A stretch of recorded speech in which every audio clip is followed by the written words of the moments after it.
Hey, what's up, guys? Welcome back to my channel. And welcome back to Russell's Movie Reviews, the show where I review stuff that's mostly pretty good and maybe one of the best films of all time, or I review stuff that's probably garbage and it's one of the worst movies of all time.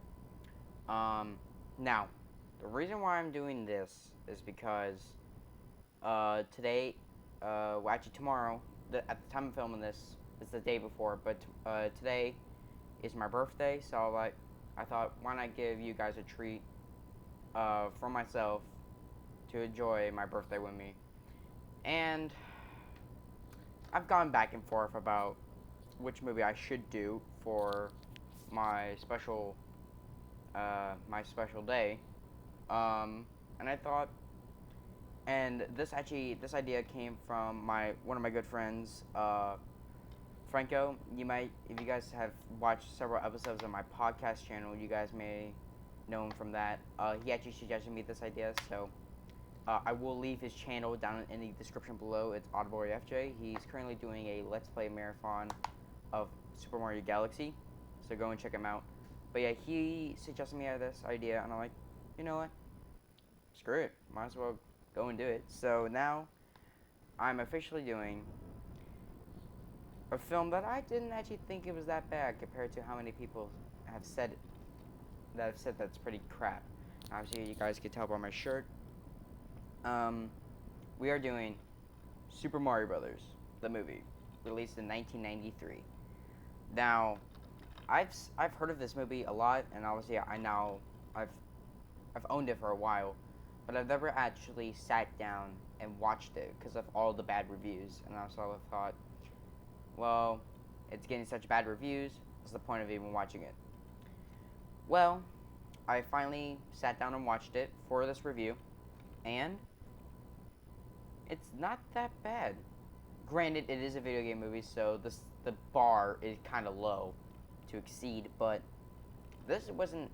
I mean, granted, I don't think it's that good of a movie, but it wasn't as trash as I thought it was going to be. I thought this was going to be a 1 out of 10, garbage movie. But surprisingly, there was actually kind of a lot of things about this movie that I personally enjoyed. Um, but anyway, let's get on to specifics.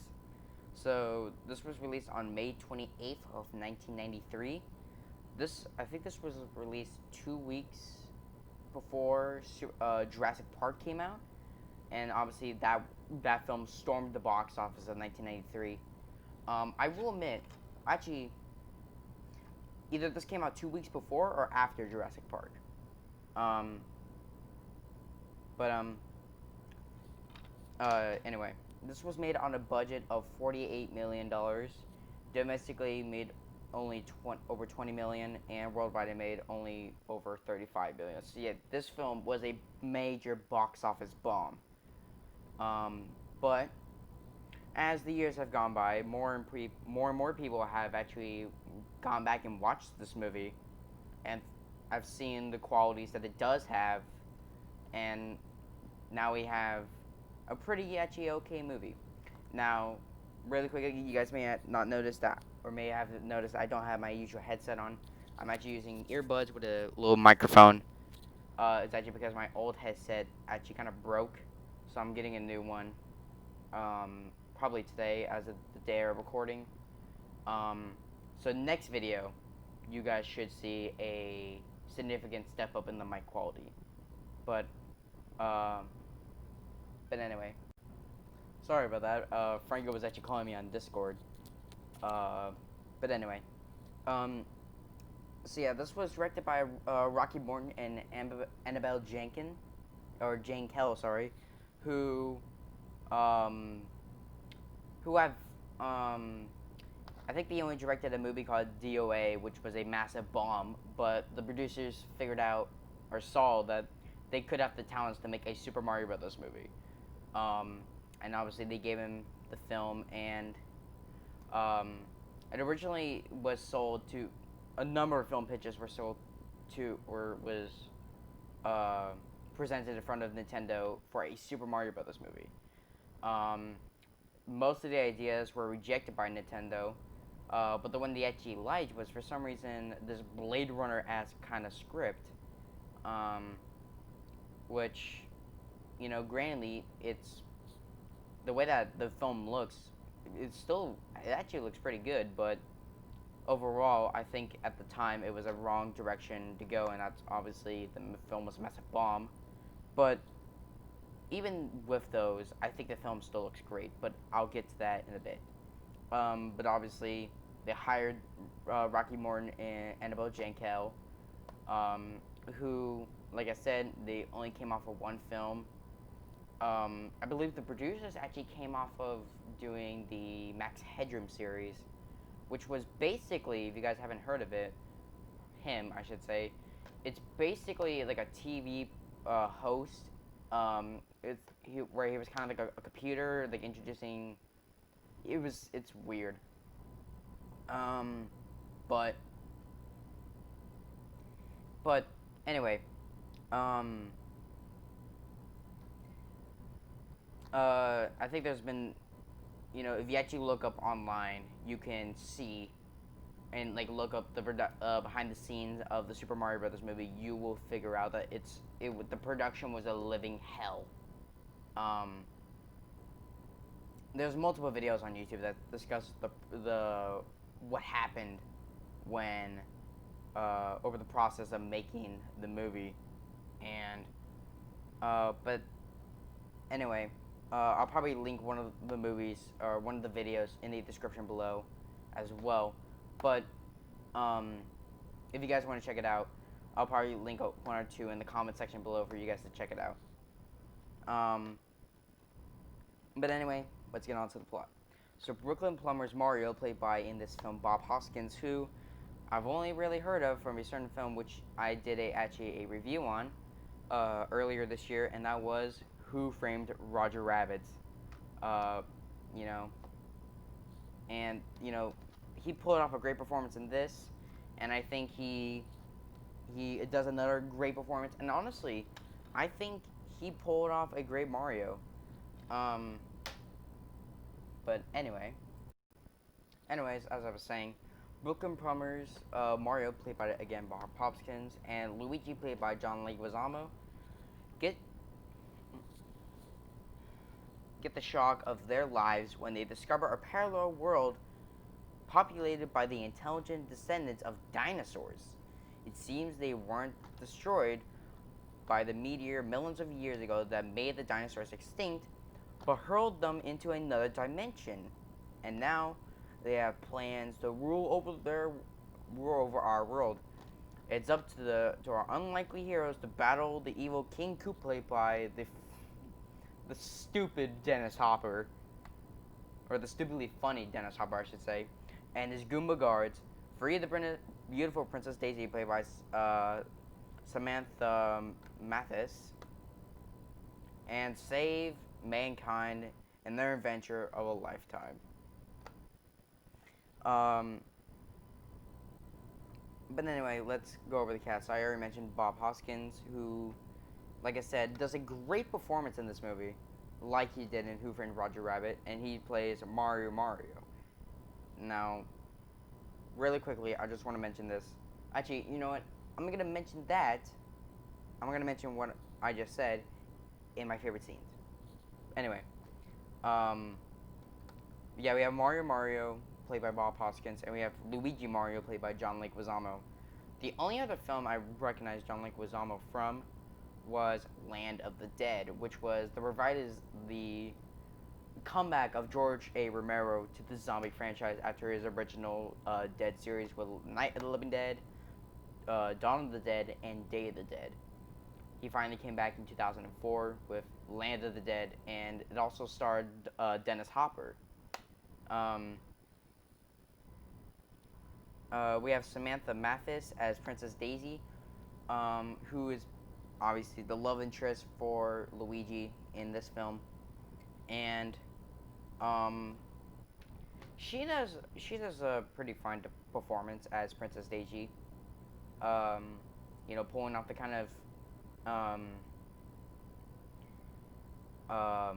like the kind of obviously when she gets taken to the parallel dimension, the whole, like her kind of freaking out, and um, it just seems, it seems very natural with her performance. We have the stupidly funny Dennis Hopper as King Koopa, who I only really remember from Speed, which was, I believe, released. Yeah, it was released after this movie, and a year after Speed came Waterworld, starring Kevin Costner. Um, he does a. He's great, but he's also his character is so stupid. Like, I'll just mention this now. One of my favorite scenes, or well, I'll talk a little bit into depth about it when I get to favorite scenes. But people have already mentioned this joke whenever they started talking about the Super Mario Brothers movie. Is the whole pizza gag where near the halfway point of the film, I think, um, Dennis Hopper's King Koopa, I should say, he orders a pizza for some reason, even though he's trying to merge the worlds together. Um, um, and the joke doesn't really go anywhere. He like every once in a while, like I think when he captures, um, like it's only brought up like two times in the third act of the film, and it's just a throwaway gag that doesn't really go anywhere. And I'm like, well, why did you do it in the first place? And it's so stupid.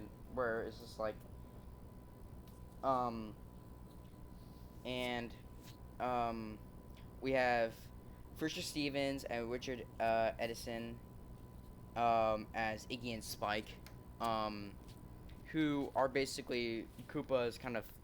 I think in the story they're actually his cousins. I think because I think there's one line that says where he actually says like my cousin like they're my cousins or some crap like that.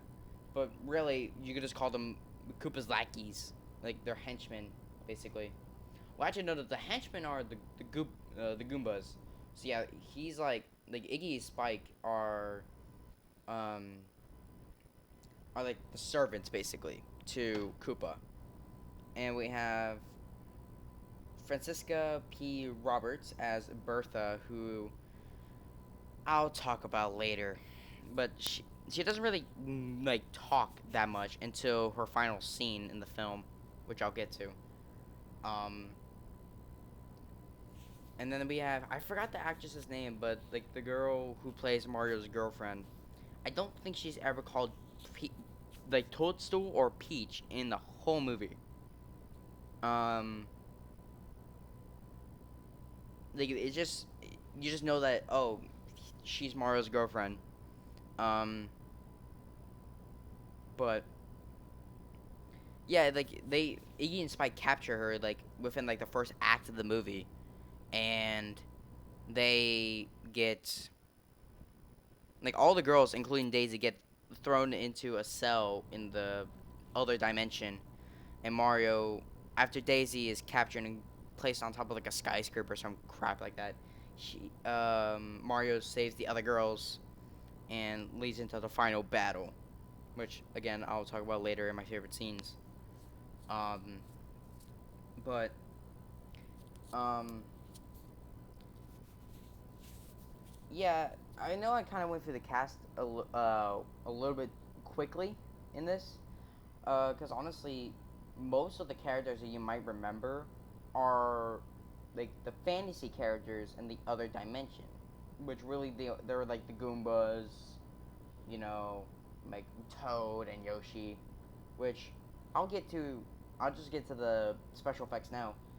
The animatronics in this movie are great. Like they are like some of the best I've seen. Like because obviously there's some CGI, especially with Yoshi, because like the animatronics are when like he's like moving his head, like and you can tell it's like kind of slow, and then like when he's kind of like walking around, like for most of the shots, it's CGI, and um, sorry about that. Yeah, the special like when Yoshi is like walking around, it's kind of obvious that it's CGI because when it's the animatronic, you really only see its head like turning around and stuff like that. Um, and with like the whole tongue, which I thought that was a cool because honestly, in the movie, it's just a dinosaur. Like it's obviously it's like it looks like a baby T Rex. But now, so I'm like, is that? I mean, you can see it right there on the back. That's what Yoshi looks like. So at first sight, you're like, is that Yoshi, or is that just some random dinosaur? But I like the fact that there's a scene when Daisy and like I think Koopa's like wife or girlfriend or whatever they get into like a scuffle, and like the girlfriend of Koopa like pulls a knife on Daisy, and Yoshi does like the tongue, and like he pulls out the tongue and gets out around her leg and yanks her off, and I'm like, okay, now I believe it's Yoshi, because he just did the tongue, and I'm like, okay, that's cool. At least they're saying, at least they're knowing what the original source is. Granted, Mario World did come out 2 years before the movie did, so that kind of makes sense. Um, but then there's like stupid like throw-ins, like to say, hey, remember what was in the games? Like there was this guitar guy that would start singing songs, and that eventually got turned into a Goomba. You know who that guy was? That's Toad. Like, how the fuck is that Toad? That one, it looks nothing like Toad, and two, he basically gets killed off and made into a Goomba. Um, and but he has like a little bit of his like he has like a basically a redemption, and becomes like one of the heroes. Um, but yeah, so like that guy literally looks like nothing like Toad. Obviously, I can't really edit, so I can't pop up pictures or anything. Um, yeah, it doesn't pop up on the back of the DVD, but like, yeah, there's like a guitar guy. I don't know why that was so hard for me to say. A guitar guy, and that's supposed to be Toad. I have no fucking idea. At least with Yoshi, at least it was somewhat resembling the game. Like, yeah, Yoshi was basically a dinosaur. So that seems like a little bit more realistic than fucking human guy basically playing a guitar being Toad. Um, they had bullet poo bullet bill shoes, which is like you basically put the bullet bills inside the shoes, and they're basically like jump, like they're basically like rocket shoes, and which I thought those were cool. Um, and you get like these like flame flame flamethrower rockets. Jesus Christ, I don't know why that was so hard for me to say. Um, and the sets look amazing. Like the whole, like the town, like the Koopa town, that was done by. I think it actually says on the back here. Um, or maybe it doesn't. Um. Oh, I don't think it says anything like that. But yeah, the production designer for this movie is Sid Mead. Now, if you guys remember the name Sid Mead, he did a little film called Blade Runner, and that's why people make so many comparisons between the Super Mario Brothers movie and Blade Runner, because it's obviously the same production designer for both. Well, actually, no, he was the production designer on this film. I think it was like a conceptual artist for Blade Runner. Um, but you could tell that this was done. The sets were done by Sid Mead, cause it looks so similar to Blade Runner. Like absolutely, like if you literally like compare it, like if you literally watch Blade Runner and then immediately go on to Super Mario Brothers the movie, you could tell that it was done by the like it literally looks almost the same. Um, and you know, like I said, the animatronics are great. The Goombas, at first there, I was just like, oh my god, that's supposed to be a Goomba. But over the course of the movie, I've actually started to like the new designs of the Goombas in this film. Granted, they look nothing like the originals, with because the originals were the big head and tiny bodies, and now the movie, which actually, yeah, it has on the back, where that that right there is the Goomba, tiny head, big bodies. Uh, But yeah, I've started to like the design over time. And there's no Koopas, but there is a Babam, which I think the Babam is the closest thing out of like all the fantasy stuff that's supposed to kind of be like, hey, remember this in the games? Let's make that into like movie form.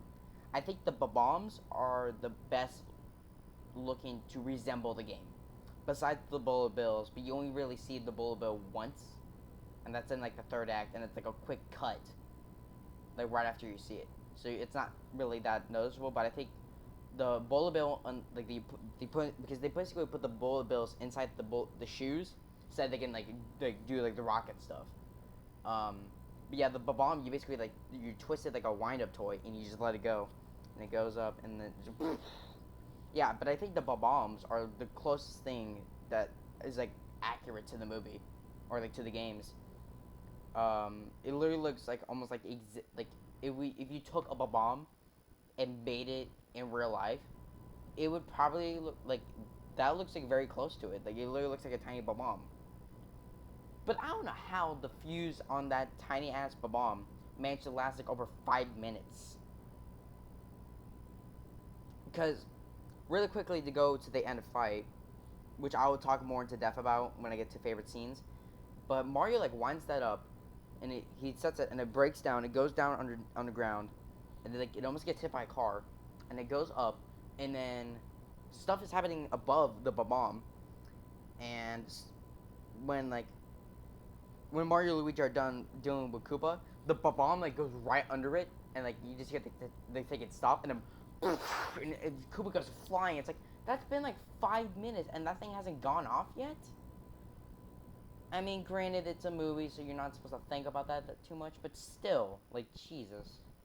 Um, but um, uh, I'm trying to. Okay. Yeah, I'm gonna mention the fun fact, and then I'm gonna go on to favorite scenes. So, fun fact: during a chase scene, Bob Hoskins apparently broke his finger when the van door, because in the movie they're actual plumbers, so like for they're like a company, so they drive around in a van. Granted, it's a shit van, but it's a van at least, like a plumber van. Um, but But yeah, apparently Bob Hoskins broke his finger when the van door slammed on his hand, and he's wearing a cast throughout the rest of the movie. So yeah, apparently during the chase scene, which I believe, I don't think it's in the movie. I think it might be like a delayed scene, which unfortunately it isn't on this DVD. Um, yeah, apparently during the chase scene, um, like apparently Bob Hoskins was like holding on to like the side of the like on like the side door, and Bob Hoskins or John Leguizamo, who's driving the truck or the van, he slammed on the brakes, and the van door literally just went and they just crushed it. So if you actually notice is that uh in the most of the scenes he doesn't really move his hand, and that's like because they actually put his hand in the cast, and I think they colored it pink or like some color to make it look like his hand. For like the rest of the filming. Um, but yeah. All right. Favorite scenes. Now, this is the kind of like the spoiler part. Granted, all my movie reviews, I've said this before, like all my movie reviews, if you go and you start watching them, they're spoilers. So if you don't want to have spoilers and you want to watch the movie, go and watch it, and come and welcome back.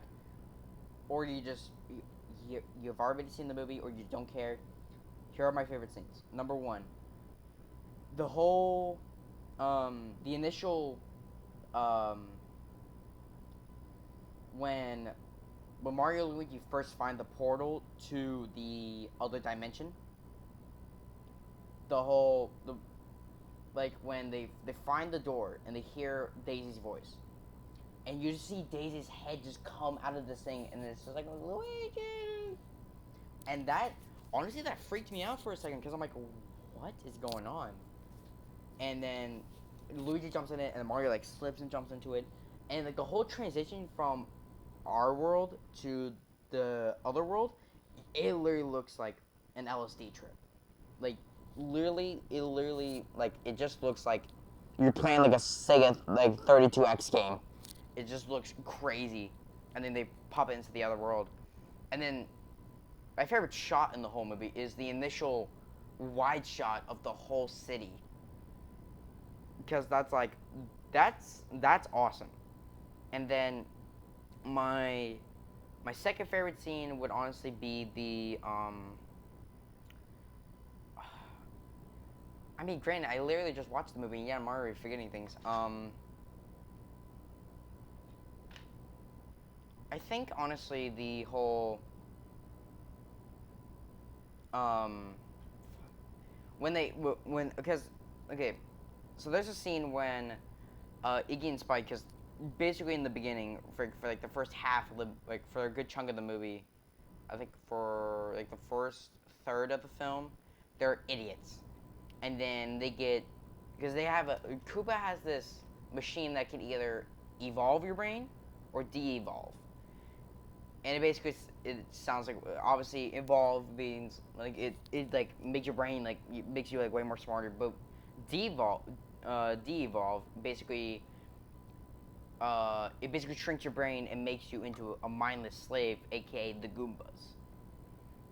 We see both options or the both settings done when Mario and Luigi get captured along with Toad.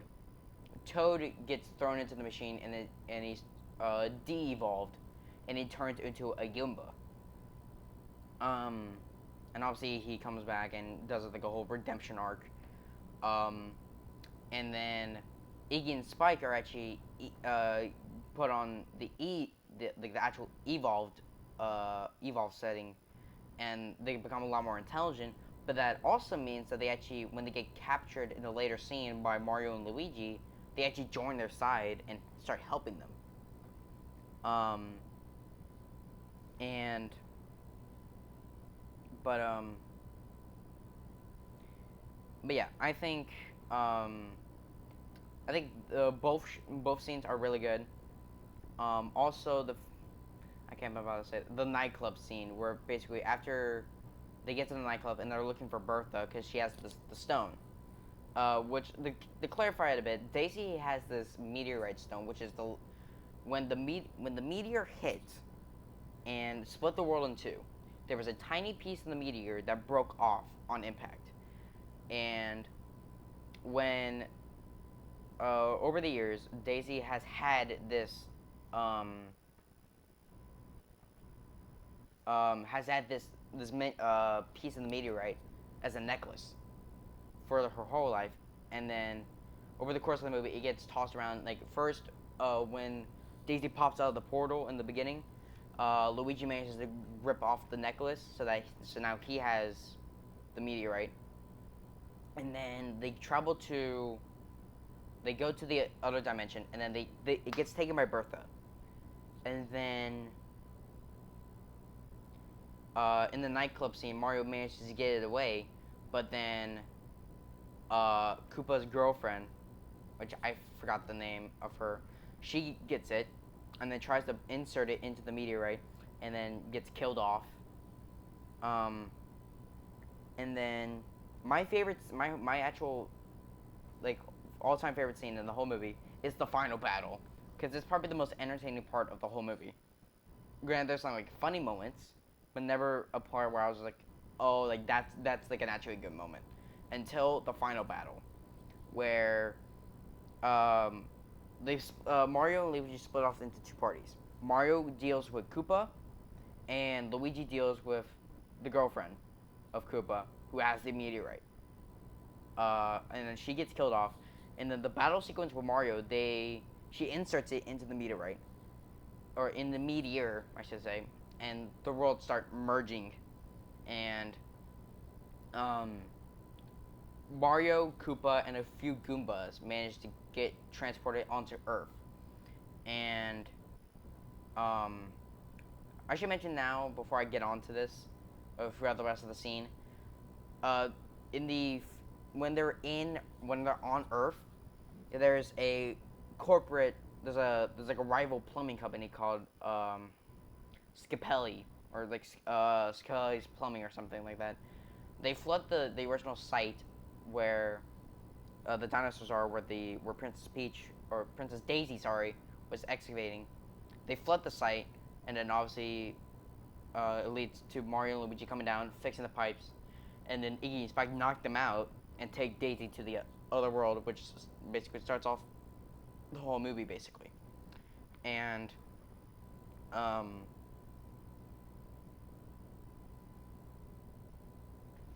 um,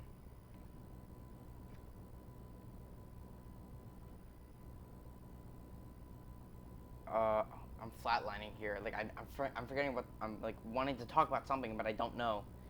Um, but and then so yeah, this other company is at the digging site when Mario, Koopa, and a few of the Goombas appear at the dig site, and Bowser, or, you know what, fuck, I'm gonna call him Bowser, because technically it's also King Koopa's script, Bowser, even though his name is, in the film, it's called King Koopa. Bowser's like flamethrower rocket thing stops working, so he takes such, okay, this whole final battle is literally a promotion for the goddamn Super Scope, which if you don't know what that is, I think it's basically like the NES Zapper. And then for the Super Nintendo, they wanted something like that.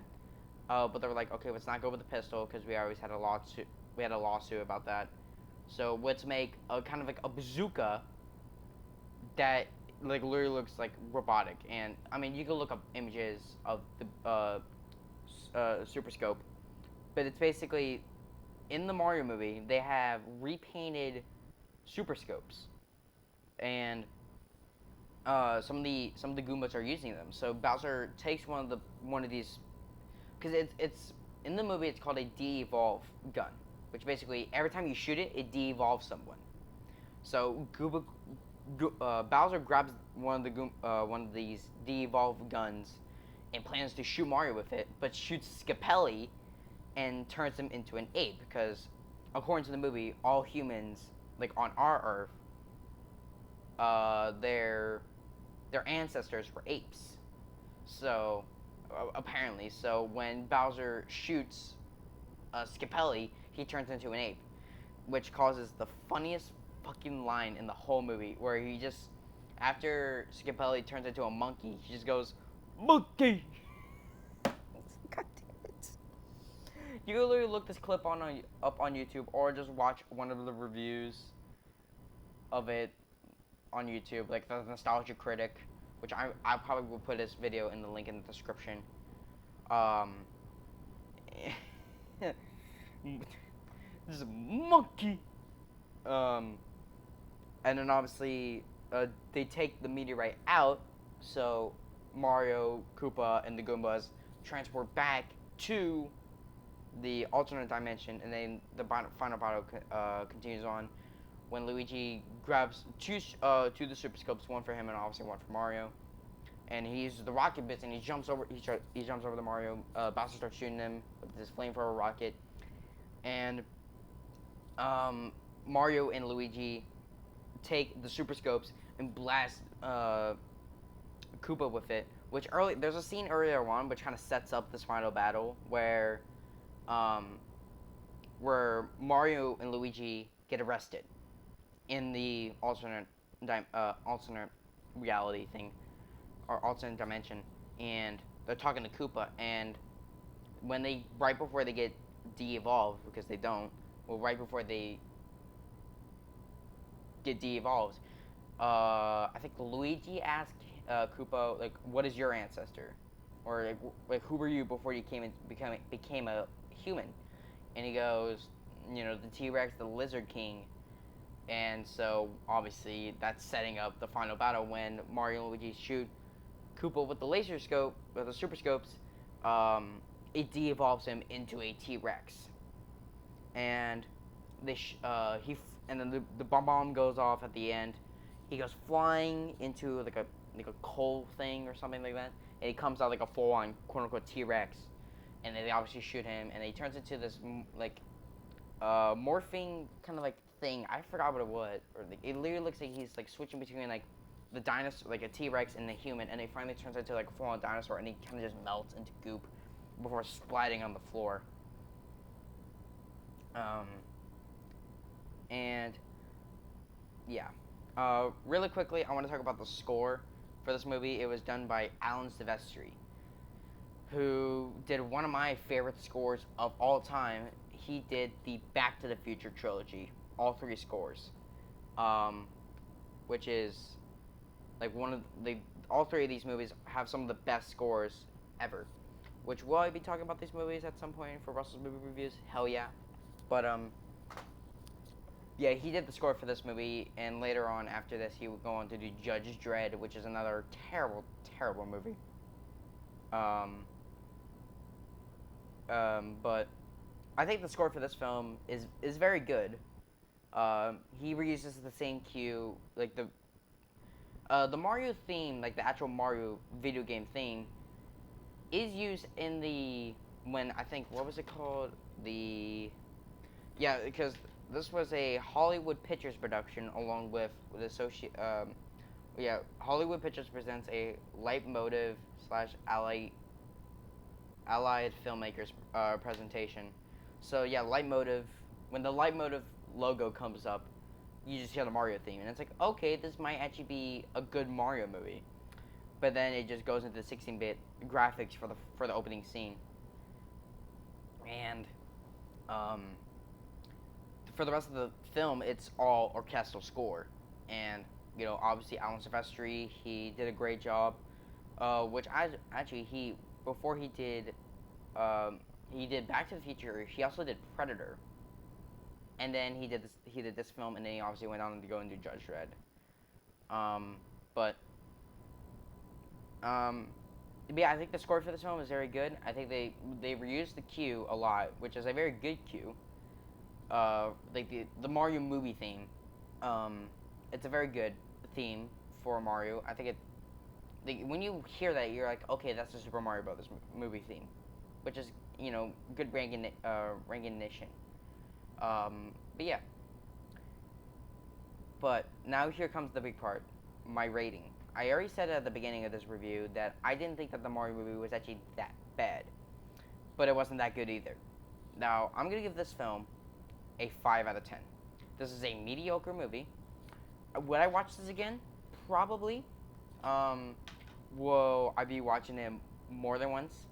Probably. Maybe like 2 or 3 times. But it's not a movie that I want to watch over and over and over and over again. But it was a pretty good. It was a fun ride. What do I recommend this movie? Um, it's kind of hard, honestly. I guess yes, because if you want to see how Mario with the first, because people say that most video game movies are bad, and yes, they are correct. Except for Mortal Kombat, and some other ones that came out in like the 2000s and the 2010s. Mortal Kombat is like one of the better video game movies. But I think the Super Mario Brothers movie gets a pass because it was the first actual video game movie to ever come out. So really trying to say it's one of the worst ones, I don't think it's really that fair. Compared to, let's say, Tekken from 2010, which is one of the worst movies and one of the worst video game movies I've ever seen. But I think, honestly, Super Mario Brothers should get a pass because it was the first ever video game movie. And then the year after this came Street Fighter, which I probably will be talking about in a future episode. I just need to get the movie. But, yeah. Now, I really want to talk about the release of this movie before I get on to final end card. In America, this has only been released on DVD. This is a bare bones release, but I know there's been, I think, 3 separate Blu-ray editions of the movie coming out. There was one in the UK that did also have an exclusive Zavi Steelbook release. There was one, I think, in Germany, and then one in Japan, which is no duh. But, yeah. But so far in America, it has not been released on Blu-ray, and even in the UK, it's Region B. So you would have to get either a actual Blu-ray player from the UK or modify your existing player to play it, which kind of sucks. So if you don't want to actually try and afford or modify your player, I just say go for the DVD release. It should be pretty cheap online. Um, Even though when I played it on my widescreen TV, since for some reason 1A5 movies, maybe it's just because it's on DVD, but for some reason 1A5 movies come out stretched, uh, kind of kind of stretched to fit the picture of the TV. Maybe it's just because of the actual DVD itself, but I don't know. Um, but yeah. But anyway, hope you guys enjoyed this movie review of Super Mario Brothers the movie, and stay tuned for next week where I will be reviewing Tombstone, directed by George P. Cosmatos, and starring Kurt Russell, or I'm sorry, Kurt motherfucking Russell, Stem Elliott, Bill Paxton, and Val Kilmer. So anyway, guys, hope you guys enjoyed. See you guys for the Tombstone review next week. Live long and prosper. Out.